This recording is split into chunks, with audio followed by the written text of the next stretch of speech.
Hello everyone and welcome back to my bold and beautiful 29 YouTube channel.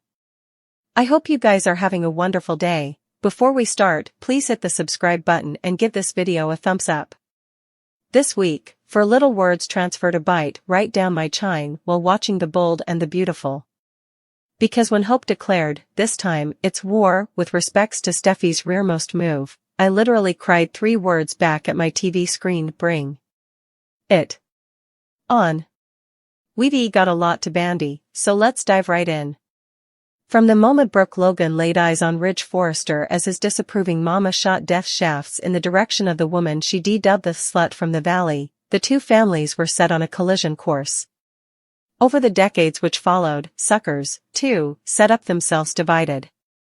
Pay indeed the shortest of visits to our communication boards, or jump into a bold and beautiful centric discussion on Twitter, no way X, and you'll snappily discover that utmost observers fall into either the Logan or Forrester camp, with many concluding to stake claims in both. And that, musketeers, is why I was so agitated by Hope's protestation of war, which so beautifully set the stage for the type of story this show formerly did so well, but has told in times a good old-fashioned showdown. Yes, I know they did the Ridge/Eric challenge last time, but honestly, that was lower about the battle than it was Eric's death and rejuvenation. Fashion, house divided. It's been far too long since Bold and Beautiful has had an alternate fashion house to contend against Forrester. Now's the time to have Hope launch a new company, the name of which my office mates and I've been agitating. Hope Couture? Logan Unlimited? Or my particular fave, Vendetta, by Hope Logan. Suppose about the amazing stories that could spring out of this as the two sides of Ridge's family are divided. How would he reply to Brooke working for her son, maybe indeed contriving a whole new fabric, the way she did with the belief formula? Might Thomas eventually realize that nothing energizes his fire the way Hope does, and, to the shock of his family, join the Vendetta crew?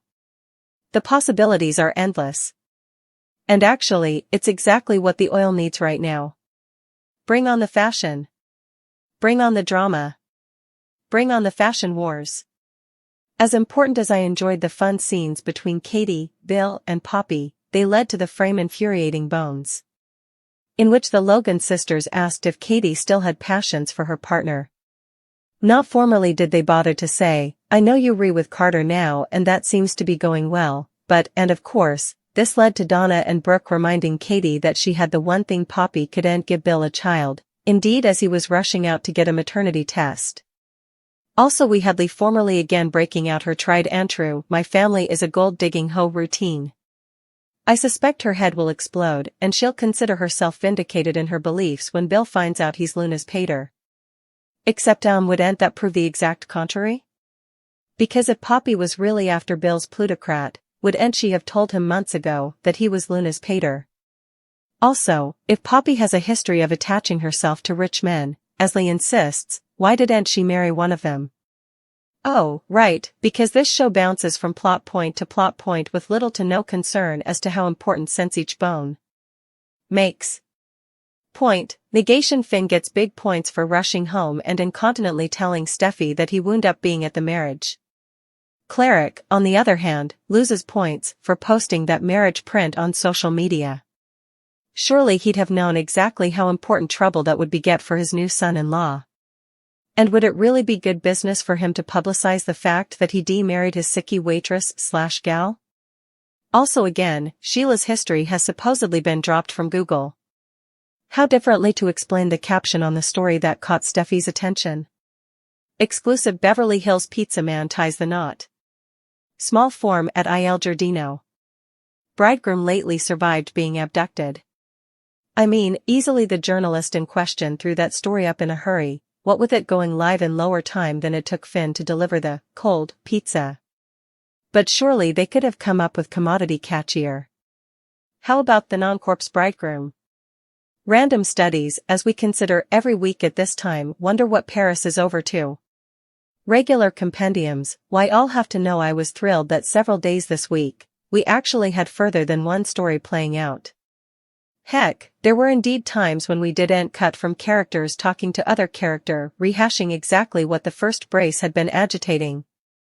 Steffi said she didn't understand how Finn kept putting himself in these situations. Yet, she knew he'd ordered pizza from Il Giardino. Sure, they allowed. Sheila would be tying the knot on a sand, but why indeed risk a run heft?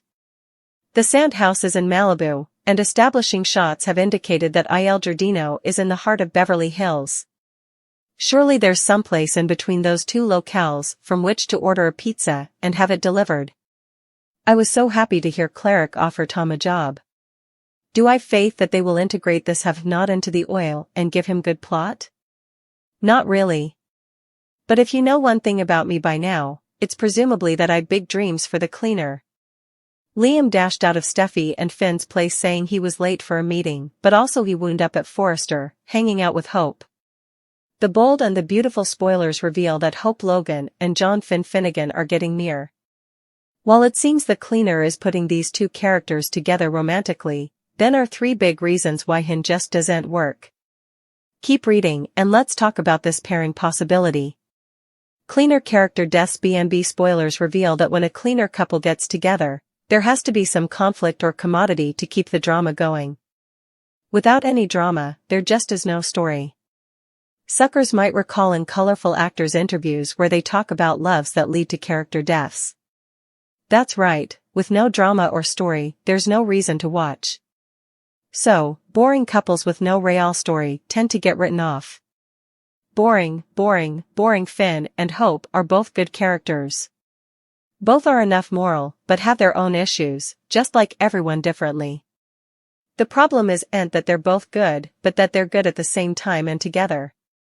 Hope and Finn can't be together and both be moral characters. One of them needs to be a bit bad to make them intriguing to watch. The most we see from this pairing is a libelous affair. Defeating Waffle King the Bold and the beautiful spoilers reveal that Finn has always blasted Liam Spencer for being the Waffle King. Finn can't stand that Liam has bounced between Hope and Steffi Forrester Finnegan for times. So, if Finn and Hope end up together, also a new Waffle King could be reigned. While love triangles and waffling are common in detergents, not every single dynamic needs the fluff. Another reason why Finn and Hope will no way work is because of the Shin factor. Finn has shown time and time again that Steffi is the only woman in his heart. So, for Finn to bed Hope would make no sense. It's true that love triangles, affairs, and deaths make good drama for detergents. Suckers really would like just one or two couples that stay happy ever. Plus, it's hard to see how Finn could love anyone further than he loves Steffi. While detergents can always change effects, Finn and Hope don't feel to be a feasible romantic pairing. Do you suppose the cleaner is trying to put Finn and Hope together romantically? Will it be, or do you suppose Hin is the worst pairing possible? Partake your studies in the comment section below.